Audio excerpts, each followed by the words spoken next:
Hey bunny fans, this is Fiona here, the bunny coach with Moose to keep me company.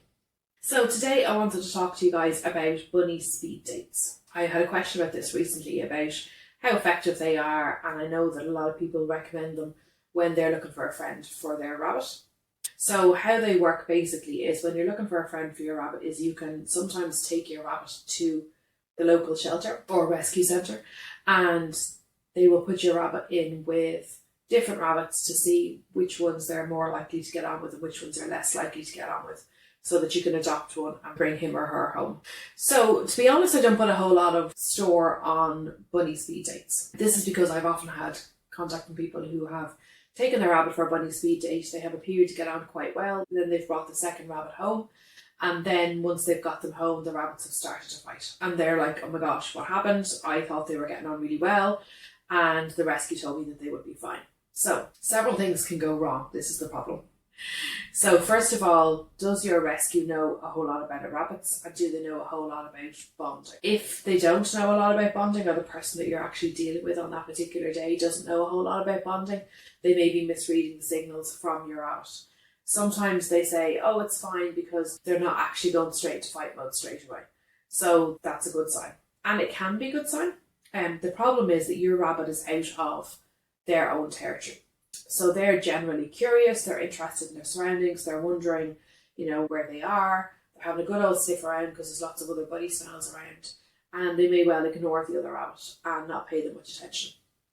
But then you bring the bunny home and you bring them into their own surroundings and their own territory, and you're there as well for them to be territorial about, and they suddenly go, hang on a minute, I'm not keen on this stranger being in my house, and that's my mom or my dad, and this is my house, and what are you doing here? And they can then go into attack mode, even though they didn't do that at the shelter. I think where it can be useful is where you don't bring home a rabbit that your rabbit goes straight into fight mode with in the shelter. If your rabbit and another rabbit go straight into fight mode, then it's very likely that those rabbits aren't very compatible, or at least that the bond would be very difficult. So from that point of view, it's useful to know which rabbit not to bring home. I think as long as they're done with your understanding that they may not tell you the whole picture, then I think that they can be useful. So just because a rabbit doesn't go into fight mode with your rabbit at the shelter, or they ignore them, or they just do a bit of mounting, or they do a bit of chasing, there can be various different behaviours that they can display in the rescue, aren't necessarily going to be the behaviours that you're going to see once you bring the rabbit home. So I think if you use them from the point of view of that's a rabbit that I'm not going to bring home because these two rabbits have gone straight into fight mode, and if you bring home a rabbit that doesn't go straight into fight mode with your rabbit, then that might be useful. But then the thing about it then is to not to expect that they won't fight at all once you get them home. And I think unfortunately this is what happens, is that the rescue can tell the owner, oh, these rabbits are compatible, they haven't gone straight into fight mode, they're doing really well, it'll be fine, and don't really give the new owners the full picture of what the bonding process could be like, or how much hard work actually needs to go into it.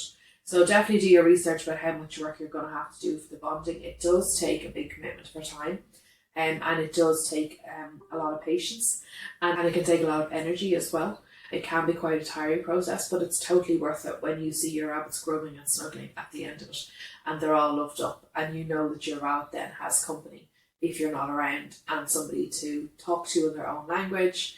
And it's just really the way rabbits should be kept, and you just really see that this is how they really should be when you see them with another rabbit.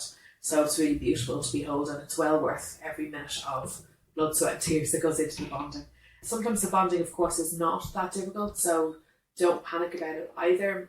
I see a lot of people really worrying about it, but don't forget that what you see online is a lot of the negatives. People like to tell horror stories, no matter what it is, whether it's about an airline that they've had a problem with, or a hotel, or an experience with a business.